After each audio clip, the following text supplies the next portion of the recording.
Hey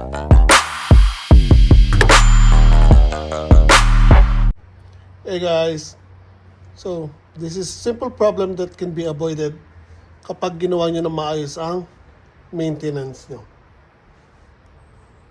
Yan.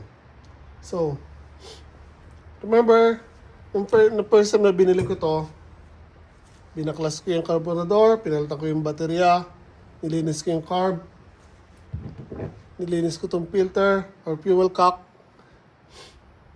and nagawa ko na siya, naayos ko na siya. So, ang pagkakamali ko, dinirain ko lang yung tangke. Yes, I know madumi yung tangke, pero dinirain ko lang siya, hindi ko siya actually nilinis.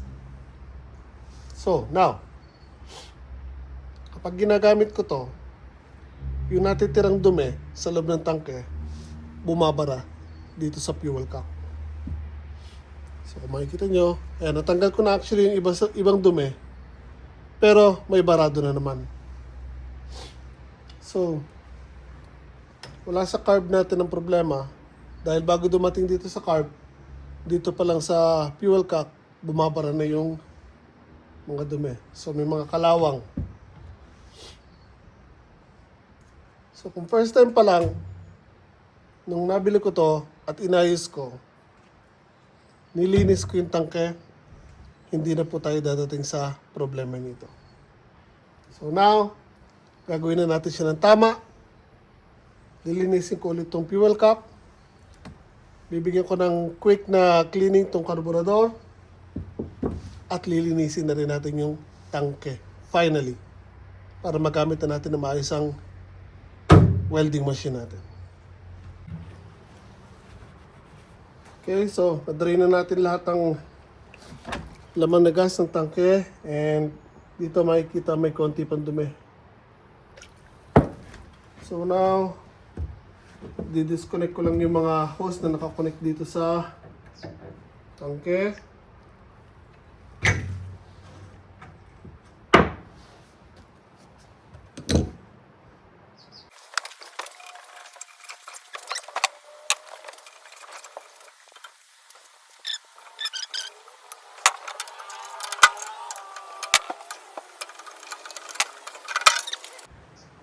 Okay guys, so yan, nabaklas na natin ang tangke. And I'm not sure kung makikita, pero ayan po, puno ng kalawang ang loob ng tangke. Problema, wala akong panlinis ng tangke.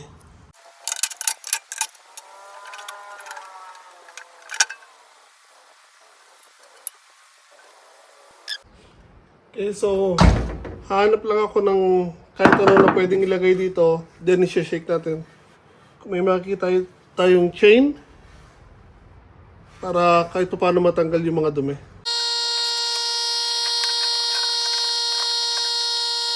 Okay guys, so nalinis ko na po itong tangke. Wala akong makita ang chain, so ang ginawa ko, nilagyan ko ng mga graba o yung maliliit na bato.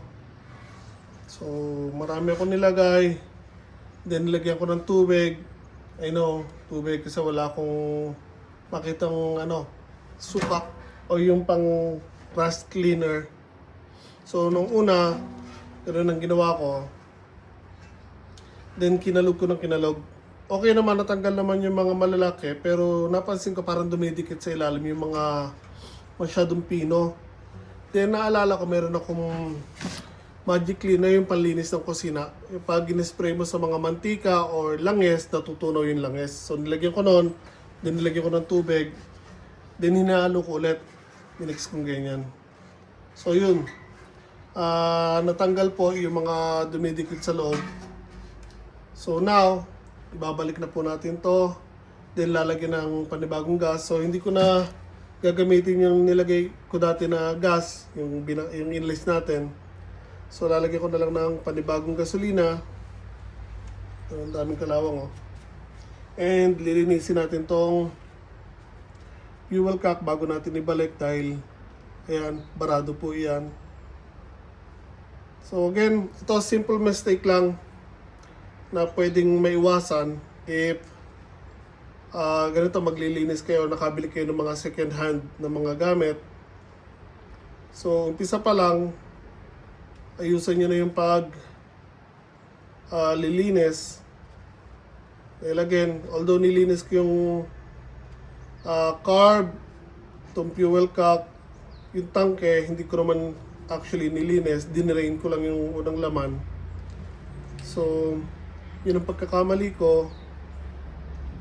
And now, ayan, naging problema sa akin tuloy. Kinailangan kong baklasin ulit. So, lesson learned. Again, para maiwasan to, umpisa pa lang, excuse me, linisin nyo ng maayos.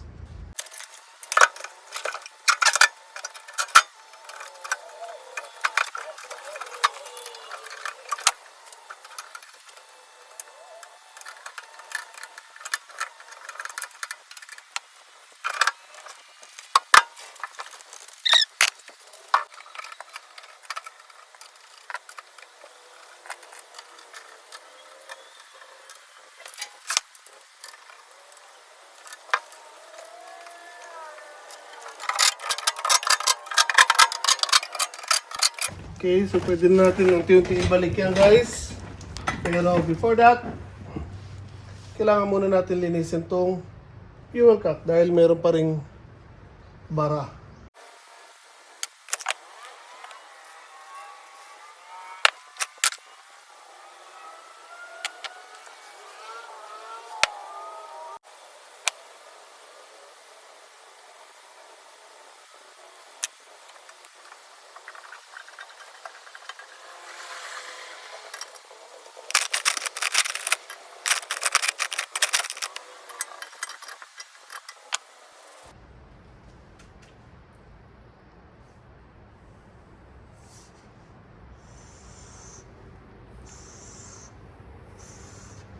Bakit ko ginawa yon?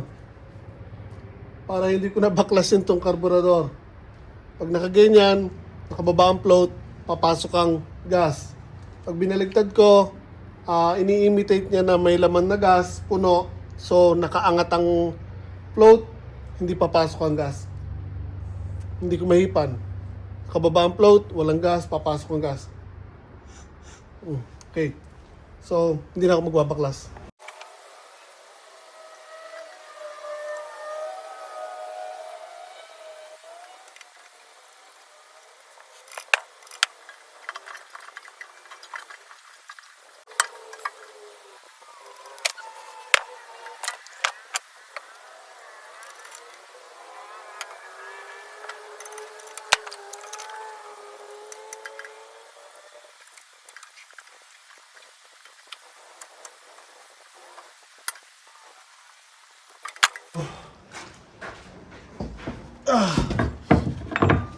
Nalinis natin ang tangke.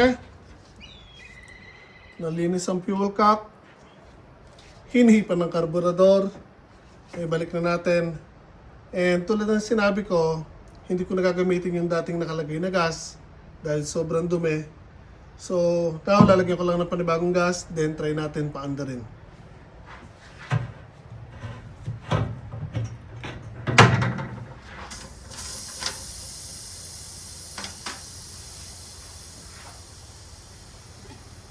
Sa mga gumagamit ng gas can dyan, bago nyo buksan tong main cap, buksan nyo muna tong exhaust o yung breather nya. Minsan kasi, lalo na pag mainit ang panahon, pumuputok yan.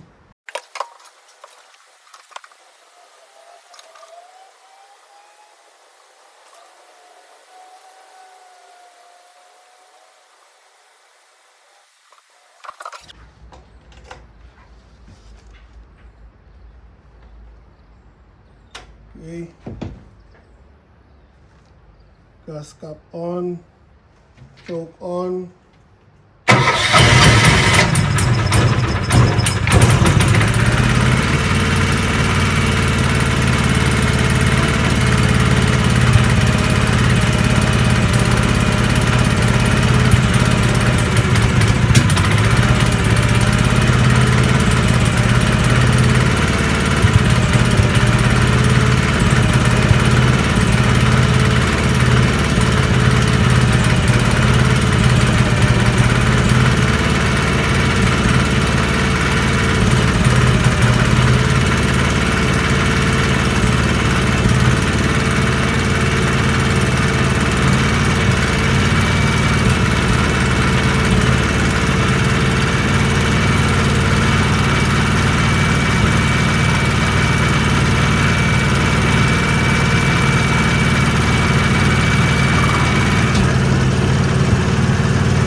natin sa 68.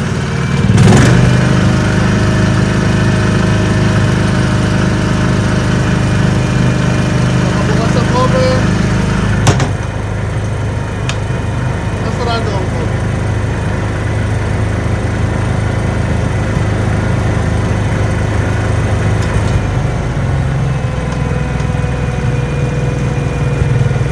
So, again, simple mistake on my side, easily avoidable kung nung nilinis ko ang carb, pati yung fuel cap, kahit kung nilinis ko rin yung tanke,